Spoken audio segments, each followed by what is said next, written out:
So the oil is differentiated and it is brought down the spinal cord via the Pingala and the Ida nerves. These are what is otherwise known as the Kundalini and the Kundabhatha. So it arrives at the sacral plexus and awaits for the germinating of the seed once a month, 12 times a year. And if we are able to transmute that seed and cause it to rise, as it rises in the spinal cord, it eventually reaches the medulla oblongata and the pons and the midbrain, and it crosses the vagus nerve, otherwise known as the pneumogastric nerve.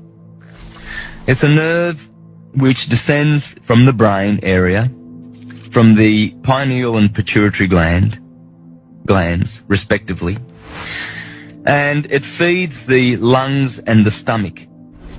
It's a network of nerves, and this network of nerves is called the tree of life.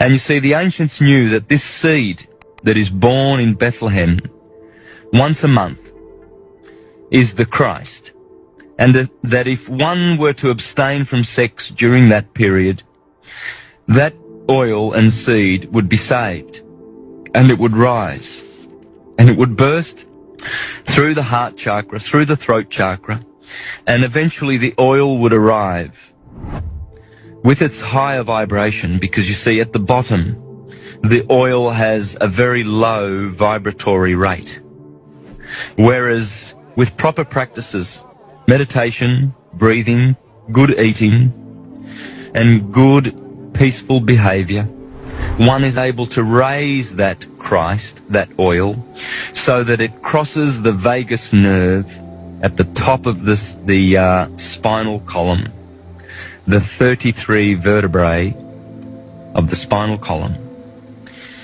You see, because the Christ is crucified at 33 years of age.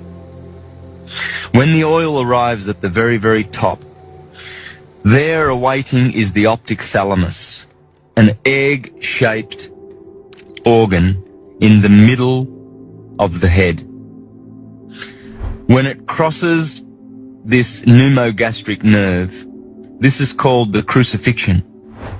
The oil is not killed and destroyed, but it is magnified 1,000-fold. And the oil then touches the optic thalamus, and for 2.5 days remains in a condition that is considered to be dead, and then reaches the pineal gland after 2.5 days and illuminates the optic thalamus and the pineal gland.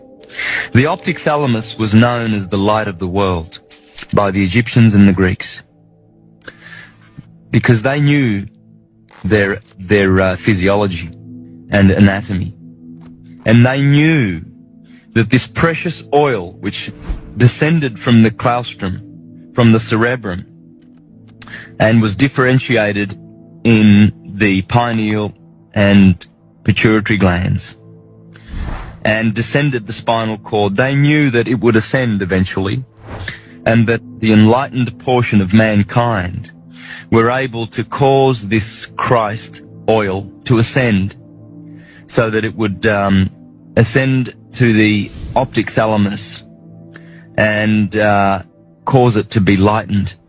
What in turn happens is that millions of brain cells that were dormant are now awakened. And you see, there are practices and there are things that are very, very detrimental about this oil, or that are detrimental to this oil. For instance, overeating and alcohol and sex practiced at the wrong time.